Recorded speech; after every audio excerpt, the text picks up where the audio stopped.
Witam Was serdecznie, z tej strony Bogdan. W tym filmie pokażę Wam, w jaki sposób wymienić prowadniki oraz gumowe osłony kurzowe jarzma. Tutaj mamy jarzmo tylne z samochodu osobowego Opel Astra G2, ale w wielu samochodach wygląda to niemal tak samo. O co chodzi?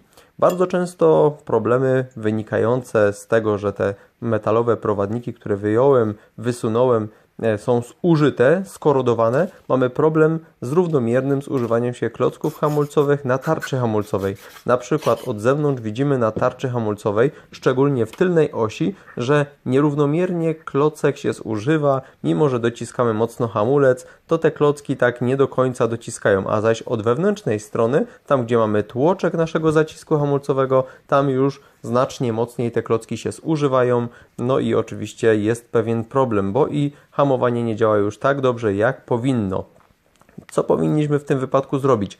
Warto wtedy zwrócić uwagę na ciśnienie w układzie hamulcowym, czy jest poprawne, można sobie to zmierzyć, ale można też zadbać po prostu o to, aby dokładnie wyczyścić prowadniki, sprawdzić, czy ich stan nie nadaje się po prostu do wymiany. W takim wypadku po prostu kupujemy zestaw naprawczy, czy to firmy Autofriend, czy też innej firmy, dokładnie do naszego zacisku hamulcowego, do naszego jarzma. W tym wypadku, jak widzicie, te prowadniki są tutaj zamontowane w jarzmie. Ja je wyjąłem oczywiście i tutaj mamy, zobaczcie, firmy Autofriend, dokładnie do TRW Lucasa, dokładnie do tego jarzma, jak tutaj widzicie, zestaw naprawczy razem ze smarem, więc mamy wszystko nowiutkie w komplecie oraz dwie gumki przeciwkurzowe.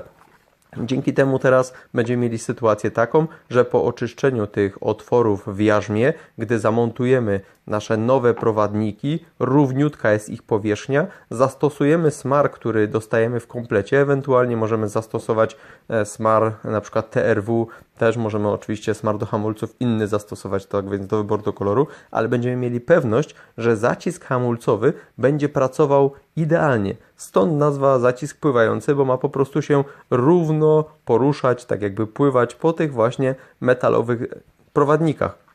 Jeżeli te prowadniki są zużyte, skorodowane, ich powierzchnia już jest po prostu nie nadająca się do idealnego ruchu, no to może być taka sytuacja, że my będziemy hamować, a właśnie nasze klocki nie będą równomiernie dociskać do tarczy hamulcowej i będzie spadek wydajności hamowania. Ale także i nasza tarcza hamulcowa w tylnej części samochodu, oczywiście z jednej i z drugiej strony, no nie będzie wyglądać ładnie. Ona będzie po prostu nierówno się zużywała i korozja będzie brzydko szpeciła naszą tarczę hamulcową.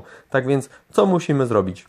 Najlepiej, dobrą radę Wam dam, jeżeli będziecie wymieniać klocki hamulcowe albo na przykład klocki hamulcowe i tarcze hamulcowe, kupcie sobie nowiutkie prowadniki do Waszego jarzma, do Waszego zacisku hamulcowego, cały taki właśnie komplecik na dwie strony, czyli dwa takie pudełeczka, wymieńcie sobie te prowadnice, niektórzy na to mówią, ale ogólnie powinniśmy mówić po prostu prowadniki. Zastosujcie smar, który dostajecie w komplecie. Możecie go dać troszeczkę więcej, jeżeli chodzi o zamontowanie, bo wcześniej wyczyścicie sobie, na przykład tak jak pokazywałem w początkowej części filmu, można zastosować po prostu wkrętak, papier i dokładnie oczyścić wnętrze ze starego smaru, jeżeli oczywiście coś tam jeszcze było. Pamiętajcie, że tutaj do tego wnętrza na ten prowadnik możemy zastosować tylko i wyłącznie specjalny smar do hamulców, który nie reaguje z gumą i idealnie będzie współdziałał z prowadnikiem. Nie stosujemy tu żadnych smarów miedziowych i innych wynalazków,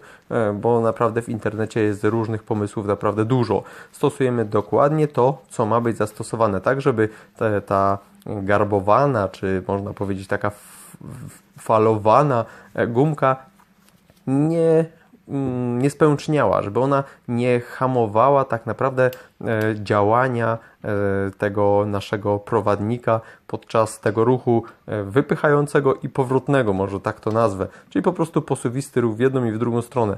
Ma to wszystko idealnie współdziałać. Jeżeli wymienicie sobie właśnie te prowadniki, wymienicie sobie te gumki, zastosujecie smar, wszystko dokładnie oczyścicie, to możecie być pewni, że Wasza tarcza hamulcowa będzie równo zużywana i wszystko będzie bardzo fajnie działało. Z mojej strony to tyle. Mam nadzieję, że przekonałem Was do tego, że warto zainwestować jeszcze parę złotych w dodatkowe elementy, ale macie pewność, że wszystko będzie naprawdę dobrze potem działało. Nie zapominajcie o prowadnikach i gumowych osłonach przeciwkurzowych jarzma. W przedniej części samochodu też są takie gumki i tak samo prowadniki i też je się wymienia.